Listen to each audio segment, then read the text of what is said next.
Indonesia merupakan salah satu negara di dunia yang kaya akan sumber daya energi dan tambangnya, termasuk ketersediaan cadangan nikel yang begitu melimpah dibandingkan negara lainnya. Sehingga nikel Indonesia tersebut pun menjadi harta karun yang berperan penting dalam penyediaan bahan baku nikel di dunia. Karenanya diperlukan komitmen yang kuat dari para pemangku kepentingan termasuk perusahaan dalam mewujudkan energi bersih. Kontribusi tersebut pun dapat diimplementasikan melalui praktik pertambangan berkelanjutan yang kiranya dapat membuat iklim investasi Indonesia semakin kondusif dan sejalan dengan cita-cita global dalam bertransisi energi. Lalu bagaimana cara perusahaan dengan berkelanjutan menerapkannya? Saksikan hanya di Friday Talk.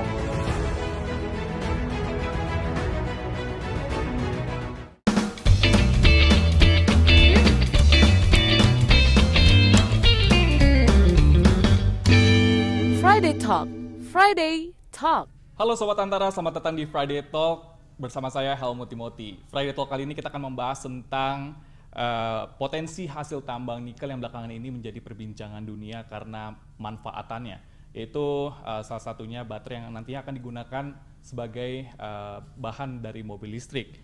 Selain itu juga Kementerian SDM menyatakan bahwa Indonesia memiliki peran penting dalam penyediaan batu nikel, bahan nikel yang dimana 52% ini mempunyai cadangan untuk di dunia. Dan untuk mengetahui lebih lanjut, kita sudah bersama dengan Head of Communication PT Vale Indonesia, Mas Bayu Aji, untuk mengetahui bagaimana sebenarnya apa saja potensi dari nikel ini. Halo Mas, sehat Mas? Ya, alhamdulillah Mas Helmut, baik. Oke. Tadi kita sudah berbicara tentang nikel nih yang nantinya akan digunakan banyak sekali sebenarnya manfaatnya. Dari Mas Bayu Aji sendiri melihat seperti apa sih hasil tambang nikel ini di Indonesia? Ya, jadi nikel itu banyak sekali gunanya ya. Jadi semua kehidupan kita ini banyak nggak lepas dari nikel. Laptop, ya kan, handphone, semua benda-benda yang bersinar-sinar itu. Dulu ada CD, ya kan. Kemudian lapisan-lapisan yang berkilat itu dari nikel. Nah, sekarang ini makin kencang animonya karena berkaitan dengan mobil listrik kan. Karena salah satu bahan baku untuk baterai mobil listrik itu juga nikel. Jadi ini yang membuat menarik bahwa nikel itu sangat-sangat berguna untuk semua kehidupan kita gitu. Oke, ini kan Indonesia sedang memfokus menciptakan ekosistem energi yang bersih ya. Yang dimana ini industri baterai yang nantinya akan digunakan mobil listrik ini dinyatakan akan ada di tanah air. Nah, ya. PT Vale sendiri memandangnya ini seperti apa sih? Ya menurut saya ini sangat positif ya, karena mobil listrik itu adalah solusi, ya kan, solusi untuk kita menurunkan karbon ya secara cukup besar. Ini sangat-sangat baik. Dan memang pada saat kita bicara mobil listrik gitu ya, komponen terbesarnya adalah baterai. Ketika kita bicara baterai, komponen paling besar saat ini yang sangat diperlukan itu base metal, salah satunya adalah nikel. Nah makanya menurut kami sangat menarik untuk solusi ke depan yang low carbon, itu menurut kami pemrosesan nikelnya juga perlu dilakukan dengan cara yang keberlanjutan gitu loh. Jadi kalau bisa diproses dengan cara-cara yang sebisa mungkin rendah karbon. Oke, tadi kita sudah menyatakan bahwa salah satu yang menjadi concern di dunia sekarang ini kan ada penggunaan mobil listrik ya. Dan di mana ini juga salah satu bahan dasarnya adalah baterai. Kalau untuk dari PT Vale sendiri, bagaimana kolaborasinya untuk bisa menciptakan nantinya mobil listrik untuk bisa digunakan bersama gitu? Ya, nah tentu ini yang menarik ya. Kalau kita lihat nikel di dunia ini kan bermacam-macam ya.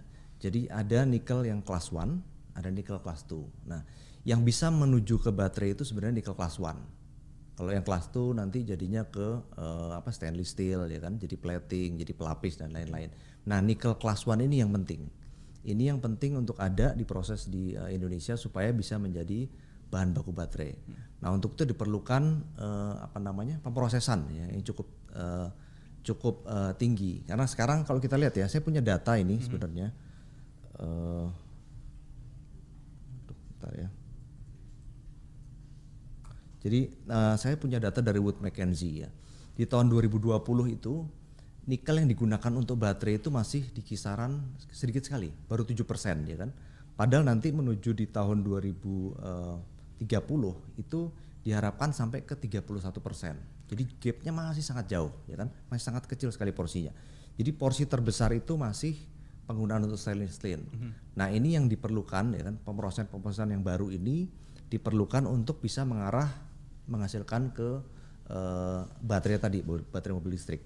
Jadi kalau dilihat dari datanya memang saat ini masih 70%-an itu stainless steel ya di tahun 2020, 7% ke arah baterai. Nah nanti 2040 baru sampai ke 31%. Dan kalau dilihat dari perkembangan yang ada sekarang ya, untuk menuju kebutuhan yang sampai 31% di 2040, itu pabrik-pabrik yang ada di dunia ini kurang.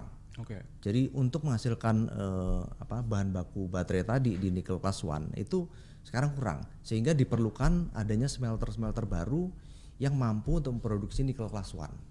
Nah ini yang perlu ditingkatkan. Jadi semakin banyak proyek nikel untuk memproduksi nikel class 1 itu akan semakin baik gitu. Berarti sejauh ini sebenarnya kondisi smelter di Indonesia ini bisa dikatakan masih kurang begitu, Mas? Masih kurang. Apalagi untuk nikel class 1 ya. Karena sekarang kalau dilihat ini data kami juga ya. Sekarang ini 85% smelter yang ada di Indonesia itu memproduksi NPI. NPI nickel pig iron itu kelas 2, bukan kelas 1 penghasil baterai. Nah ini yang mungkin harus di shifting ya dari 80% ini nickel kelas 2 itu bagaimana supaya porsinya makin besar yang nickel kelas 1 gitu. Ini yang terjadi di kondisi saat ini. Ini kita punya data dari Wood Mackenzie ya, Wood Mackenzie di tahun 2021. Dalam penggolongan klasifikasi kelas 1 dan kelas 2 ini sebenarnya apa sih mempengaruhi dari kondisi nikel ini, Mas? Ya, ini bedanya dari tipe nikelnya ya, yang bisa diproses seperti apa, kemudian cara pemrosesannya. Nah, dengan tipe nikel yang tepat gitu ya, diproses dengan tepat juga, itu bisa menghasilkan ke baterai nanti. Biasanya pemrosesan nikel untuk menuju kelas 1 itu teknologi yang ada sekarang namanya HPAL, High Pressure Acid Leaching. Nah, teknologi HPAL ini yang bisa memproduksi nanti bahan-bahan untuk menjadi baterai ke depan. Tadi kalau misalnya sudah dijelaskan ini kan ada klasifikasinya. Nah, untuk selain tadi penggunaan stainless steel dan juga baterai, sebenarnya nikel ini apalagi sih yang bisa dimanfaatkan dari bahan itu? Itu tadi ya, paling banyak sih lebih ke stainless steel tadi ya. Paling besar ke situ. Kemudian ada pelapis plating segala macam. Baru nanti ada bagian-bagian yang sekarang termasuk emerging yang ke baterai. Jadi kalau di Indonesia sekarang tadi seperti saya sampaikan 85% masih mengarah kelas 2 sehingga ujungnya nih bikin stainless steel. Berarti apakah mungkin bisa ditingkatkan kembali dari adanya untuk pemindahan klasifikasi golongan ini, bisa nggak Mas, kemungkinan nggak? Ini sangat sulit ya karena smelter ini berbeda ya kan, teknologinya berbeda-beda.